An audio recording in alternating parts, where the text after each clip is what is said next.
দেখানো হয়ে গেছে। ধাঁধাটা সেই একই, আগে ধাঁধাটা বলে নিই।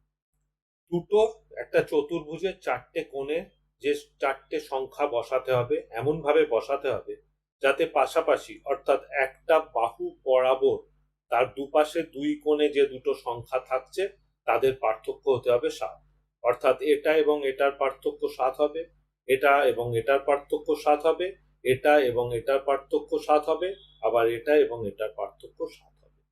তাহলে পারে আগের দিন আমরা একটা প্রথমে আমরা ধরে নিয়েছিলাম এমন একটা জোড় অর্থাৎ পেয়ার যাদের মধ্যে পার্থক্য হচ্ছে 7, সেটা আমরা ধরেছিলাম এখানে 9 আর এখানে 2, পার্থক্য ছিল 7। তারপর আমরা প্রসিড করেছিলাম।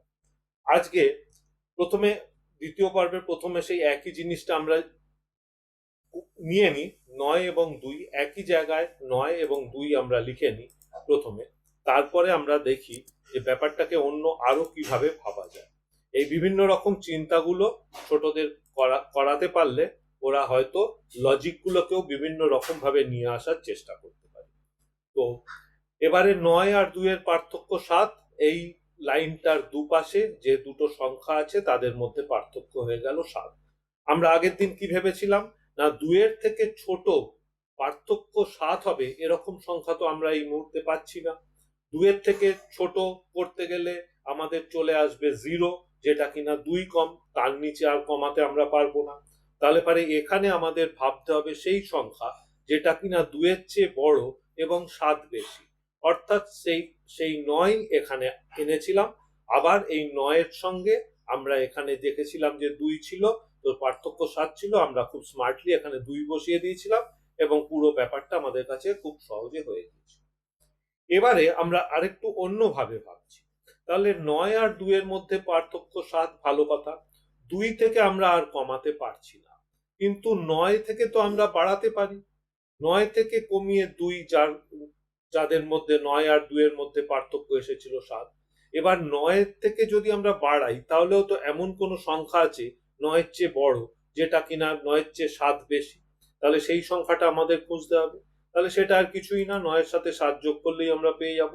সেটা কত না 9 এর সাথে হয়ে যাবে 16। তাহলে এখানে আমরা 16 লিখতে পারি। তাহলে পারে আমাদের এই দুটো কোণ অর্থাৎ এই লাইনের দুপাশে দুটো কোণের দুটো সংখ্যার পার্থক্য হলো 7, আবার এই লাইনটার দুপাশে দুটো কোণে যে সংখ্যা রয়েছে তাদের পার্থক্য হলো 7। এবারে তাহলে পড়ে রইল আর একটাই মাত্র কোণ, যেটা এই 2 এর সঙ্গেও যার পার্থক্য হবে 7, আবার 16 সঙ্গেও যার পার্থক্য হবে 7। সেটা আমরা এখানে অলরেডি পেয়ে গেছি। অর্থাৎ এই 9 এর সঙ্গে 2 এর পার্থক্য 7, আবার 9 এর সঙ্গে 16 পার্থক্য 7। তাহলে আমরা আবার এখানে স্মার্টলি আর একটা কাজ করতে পারি। এই 9 কে 2 এর চেয়ে 9 হলো 7 বেশি, 9 এর চেয়ে 16 হলো আরো 7 বেশি। তাহলে আমরা এখানে আবার স্মার্টলি সেই 9 কেই বসিয়ে দিতে পারবো এবং আমাদের ধাঁধা সমাধান হয়ে যাবে। এটা রইল এবার দ্বিতীয় পর্ব, যেখানে আমরা এই 2টাকে এখান থেকে পাল্টে এখানে 16 করে ফেলেছিলাম। আমরা যখন যোগের ধাঁধাটা করছিলাম সেখানে আমরা কি দেখেছিলাম না আমাদের তিনটে সংখ্যাকেই সমান রাখতে হয়েছিল ত্রিভুজটার যে ত্রিভুজ অনুসারে যে আমাদের শর্ত দেওয়া ছিল সেখানে তিনটে সংখ্যাকেই সমান রাখতে হয়েছিল। এখানে পার্থক্য হিসাবে তো দুটো সংখ্যা আলাদা হতেই হবে। শুধুমাত্র দুটো সংখ্যা নিয়ে আগের দিন আমরা করলাম, আজকে আমরা তিনটে সংখ্যা নিয়ে করলাম এবং এটা আর একটা ধারণা। এবং সর্বশেষ এটা দ্বিতীয় পর্ব হয়ে গেল। সর্বশেষ এবং তৃতীয় পর্ব নিয়ে এর পরের দিন আবার দেখা যাক আমরা অন্য নতুন কিছু ভাবতে পারি কিনা। ধন্যবাদ।